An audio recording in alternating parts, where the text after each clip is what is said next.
Hello, my name is Dr. Eduardo Pino. I'm Associate Professor of Pediatrics at the Jones C. Edwards School of Medicine at Marshall University in Huntington, West Virginia. We're going to spend quite a few hours discussing pediatrics.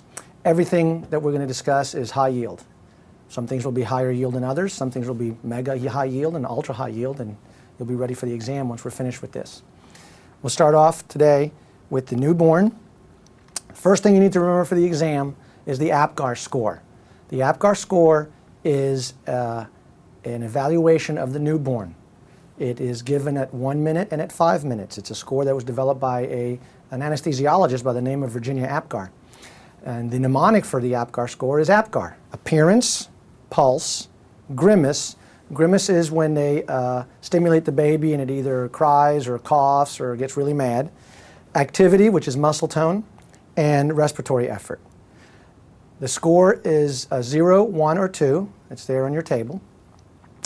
And it is given as an assessment of the baby. The 1 minute score is basically an assessment of the intrauterine environment. Remember that babies are at the mom's mercy. And so that if the mom, for example, received general anesthetic, the baby may have some respiratory depression because that drug crosses the placenta.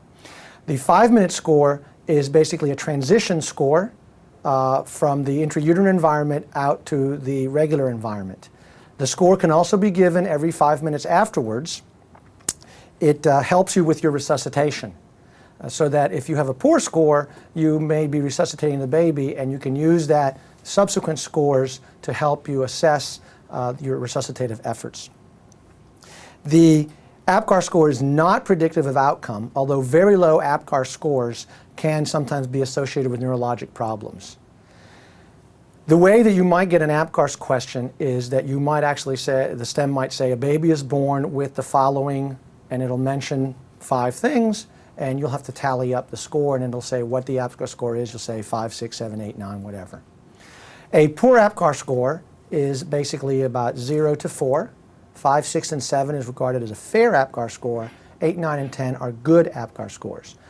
Besides neurologic outcomes, sometimes low Apgar scores may be associated with other things, such as necrotizing enterocolitis in a preterm baby.